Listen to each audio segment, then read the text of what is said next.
Welcome to Shahnameh, Book of Kings. Today we continue with the story of Darab and the Fuller. Darab and Reshnavad returned to triumph to the ruined arch where Darab had been found sleeping. Filled with fear and foreboding, the man who had found him in the chest, together with his wife, who had brought the jeweled clasp, were waiting for them. And as the two of them were called forward, they entrusted themselves to God's protection. Reshnavad questioned them closely, and they told him all they could remember about the chest and the uncut jewels. Reshnavad said to them, "May you be prosperous and live in glory, for no one's ever heard so strange a story. No priest or chronicler has ever told a tale like this. The two of you have unfolded to us." Immediately he wrote to Homay, telling her of Darab's sleep in the ruin, and of his valor on the battlefield, of how the moment he mounted his horse the arch collapsed, of how a voice had resounded from the arch, and of the dread that he, Reshnavad, had felt on hearing it. Then he added all that the fuller had said concerning the chest, the baby it contained, and the riches.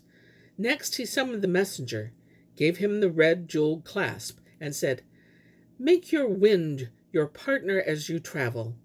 The man brought the jewel to Homay, handed over the letter, and told the queen what he had heard from Reshnavad's lips. And when she saw the jewel and read the letter, tears filled from her eyelashes. She knew that the tall, splendid young man was a face as fresh as the springtime. The man she had seen that day she reviewed the troops drawn up on the plain was none other than her own son, a noble shoot of her own stock. Weeping, she said to the messenger, "A master has come to the world. My mind has never been free from care. I've been filled with anxiety for the empire, fearing God and brooding on my own ingratitude to him."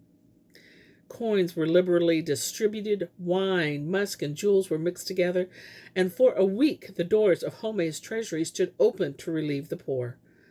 Wealth was given to all her provinces, and on the 10th day her army commander, together with his officers, and Darab entered the court, but nothing had been divulged concerning Darab's identity. For a week, by the queen's orders, the curtain signifying that the court was closed to outsiders remained in place. She had a golden dais prepared, as well as 2 thrones studded with turquoise and lapis lazuli, a crown encrusted with royal jewels, 2 armbands, a jeweled torque, and royal clothes woven with gold and jewels. An astrologer sat before the queen, calculating the most propitious day for what she had planned. Then, on the 4th day of the month of Bahram, the queen gave audience to Darab. She filled a bowl with rubies and another with topaz stones. As Darab approached, she came forward and made her obeisance before him. She scattered the precious stones before him, and turning aside, wept bitterly. She clasped her son tightly to her breast, kissing him and running her fingers over his face. Then she led him to the golden dais and stared at him in wonder. When he had taken his place on the throne, Homay brought the royal crown and placed it on his head, and in this way proclaimed his coronation to the world. As light flashed from the crown, Homay begged forgiveness for the past, asking him to consider all that had happened as the wind had passed by her youth and sudden wealth and women wiles, her father's dead, and her possession as queen, bereft of good counsel. She hoped he would pardon her evil deed, and from now on occupy no seat but the throne. The young prince answered his mother, "You are descended from champions, and it's no surprise that ambition bubbled up in your heart. Why should you weep and wail so much for one bad act? May the Creator be pleased with you, and may hearts of those who wish you ill be filled with smoke and dust. The things you talk about will ensue that I'm remembered, and my story will never grow old." Then Homay, in her splendor, called down blessings on his head. "May you endure as long as the world ensues." Then the chief priest was called, and the wise men of every province, together with the army's warlike chieftains. All were commanded to hail Darab as their sovereign, and as they did so, jewels were scattered over the throne. Homay confessed to what she had done in secret, and to the terrible suffering that this had caused her. Know, she said, that in all the world this prince is the sole heir to King Bahman. Everyone must obey him, for he is the shepherd, and his warriors are his sheep. Greatness, sovereignty, and military might belong to him, and it is your duty to support him. A shout of joy went up from the palace, and men said that they had seen a new shoot of the royal stock. So many gifts were brought from all sides that the young king was almost smothered by them. The world was filled with rejoicing and justice, and old sufferings were forgotten. Homay said to the priest, I have handed over the empire and all its wealth to him, these things that have caused me such sorrow for 32 years. Rejoice and obey him, and take no breath without his advice. Darab took his place on the throne with pleasure, and wore the crown in contentment. Then the fuller and his wife appeared and cried out, Young prince, may the royal throne bring you good luck, and may your enemy's head be severed at the neck. Darab ordered that 10 purses of gold and a goblet of jewels, together with 5 bolts of various cloths, be given to them for all they had done and suffered. He said to the man, Keep to your trade, and stay always alert. It may be that you'll find a chest with a little prince in it. The couple left the court, calling down blessings on the king. The fuller's fate was fulfilled, and he returned to his trade and the alkali ashes which he cleaned the clothes. When Darab was crowned, he prepared himself to be a warrior and a generous benefactor to his people. He addressed his priests, counselors, and chieftains. I did not scheme and struggle to rule the earth. God placed the crown on my head. No one in the world has ever heard a more remarkable tale than mine, and I know of no greater reward for justice than to be praised after my death. No one must suffer because of my ambition or because I accumulate wealth. May the land prosper through my justice, and my subjects live in happiness. Representatives came from India and Greece and from every inhabited country, bringing gifts and wishing the new king health and prosperity. And then 100,000 warlike Arabs attacked under the leadership of a chieftain from the Khattab tribe called Shawab. The king of Iran mustered innumerable troops, and when the two armies met, the world was filled with terror and destruction. The earth could hardly bear the weight of such forces, and such was the press of troops that no one could find a way through. The land was awash with blood and the rain of javelins and arrows. Cries resounded from all sides, and everywhere heaps of dead bodies could be seen. The battle lasted for 3 days and nights, and both sides were hard pressed. But on the 4th night the Arabs turned tail, abandoning the battlefield. Shoab had been killed in the fighting, and the tide of battle had turned against the Arabs. In their flight they left behind many Arab horses, and their poplar wood saddles, as well as lances, swords, and helmets. Homay's son distributed the plunder to his soldiers, and chose a man from the army who understood Arabic to be the lord of the marches. He sent his man to the plains where the Arabs lived to demand that year's and the previous year's tribute. After Darab had defeated the Arabs, he marched his army against Greece. The king there was a man called Philquis, who was in league with the king of Susa. This man wrote to Philquis saying that Homay's son was attacking with an enormous army. When the Greek king heard this, he remembered the ancient feud between the two countries and gathered together an army of experienced warriors from the district of Amori. As Darab approached, the Greek nobles abandoned the border areas where Philquis led his army down from Amori. 2 fierce battles were fought during 3 days, but as the sun rose on the 4th day, Philquis' army broke ranks and fled, leaving behind even their helmets and their Greek headgear. Their women and children were taken prisoner, and a number of men were put to the sword or killed with arrows. Philquis' retreating army had been reduced by 1/3, and the remnant traveled with their lances strapped on their backs. They took refuge in the fortress of Amori, and most of them were ready to sue for peace. A messenger from Philquis arrived from Darab. He was a wise, intelligent man with the airs of grace, and a courtier. He brought slaves, purses of coins, 2 chests filled with jewels, and the following message: I ask one thing from God, who is my guide, that we should look for peace and put aside our ruinous deceit and enmity. Come, let us promise mutual amity.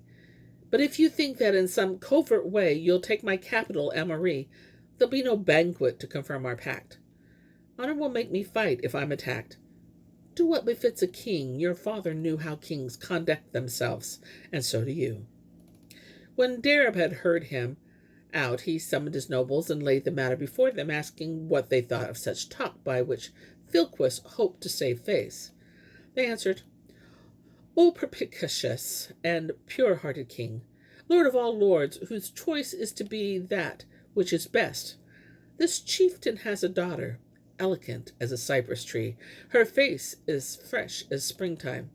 No one has ever seen an idol in China as lovely as she. She outshines all others in her beauty. If the king sees her, she will please him. This cypress would be well placed in his garden. The king called in the Greek messengers, repeated what he had heard from his advisers, and said, Go to your king and tell him this. There's a young woman in your palace, who is the crown of all princesses. You call her Nahid, and you have assigned her a golden throne. If you want to preserve your honor and keep your country untroubled, give her to me, along with the tribute that Greece owes. The messenger traveled like the wind and repeated the message to the Greek king, who was overjoyed that his son-in-law would be the Persian king. There was some discussion about the tribute to be paid, but finally it was agreed that each year Greece would hand over 100,000 eggs made of gold, each weighing 40 mescals and studded with jewels. Philquis gave orders that the roads to the borders of Greece be decorated, and then a magnificent escort bearing gifts set out with their daughter. They prepared a golden litter and gathered together a group of noble attendants for her. There were 10 camels carrying Greek brocade embroidered with jewels and gold, together with 300 camel loads of carpets and necessities for the journey. The princess remained in her litter, guided by a bishop and a monk. Behind her came 60 maidservants, each of them adorned with a diadem and earrings, and carrying a golden goblet filled with jewels. The bishop handed the beautiful princess over to Darab, and the jewels were counted out to his treasure. After this, Darab quit the military camp where he had been waiting, and led his army back to Persia. He placed a crown on the princess's head, and they set out happily for Pars. One night, this lovely moon, arrayed in jewels and scents, lay sleeping beside the king.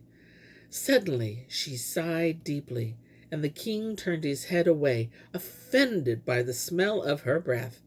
This bad odor sickened him, and he frowned, wondering what could be done about it. He sent knowledgeable doctors to her, one who was especially expert with and was able to find a remedy. There is an herb that burns the palate, which they call secondor in Greece, and he rubbed this against the roof of her mouth. She wept a few tears, and her face turned as red as brocade, because it burned her mouth, but the ugly smell was gone. But although this beautiful woman's breath was now as sweet as musk, the king no longer felt any love for her.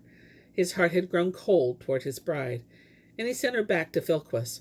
The princess grieved because she was pregnant, but she had told no one of this. When 9 months had gone by, she gave birth to a boy as splendid as the sun. Because of his stature and splendor and the sweet smell that his flesh exhaled, she called him Secondor, after the herb that had cured her of her malady. Her father, the king, told everyone that the boy was his and made no mention of Darab, because he was ashamed to tell the people that Darab had rejected his daughter. The same night Secondor was born, a cream-colored mare in the royal stables. A huge warlike horse gave birth to a gray foal with a lion-like chest and short pastrus. Philquis took this as a good omen, raising his hands to the heavens in gratitude. At dawn the next day, he had both the newborn child and the mare and her foal brought to him, and passed his hands over the foal's eyes and chest, because he was exactly the same age as Secondor. So the heavens turned, and the years passed. Seconder grew to have a princely heart, and his speech was that of a warrior. Philcus treated him even more attentively than a son, and loved to dress him as a champion. In a little while the boy gained in wisdom. He became adroit, intelligent, grave in his manner, and knowledgeable. He was made the kingdom's crown prince, and Philquis delighted in his presence. Seconder learned the arts of kingship from his teachers, and it seemed he was born to administer justice, to occupy a throne, and to found an empire. In Persia, after Nahad had been returned to her father, Darab took another wife. She gave birth to a fine, princely son who was a year younger than Seconder. On the day he was born, he was named Dara, and it was hoped that his good fortune would be greater than his father's. Then, after 12 years, Darab's star declined. He grew sick and wasted away, and he knew he would be called to another place. He summoned his nobles and counselors and spoke to them at length about the business and government and kingship. Then he added, Dara, my son, will guide you well. Listen to him, obey him, and may your souls know peace and obedience to his commands. This royal throne is no one's for long, and in the midst of pleasure we are called away. Strive to be kind and just. Rejoice when you remember me. Having said this, he heaved a sigh from the depths of his being, and the rosy pomegranate petal turned as pale as fenugreek. And here is where I end my tale for today. But I'll be back tomorrow with more tales, many more tales. Until then, my friends,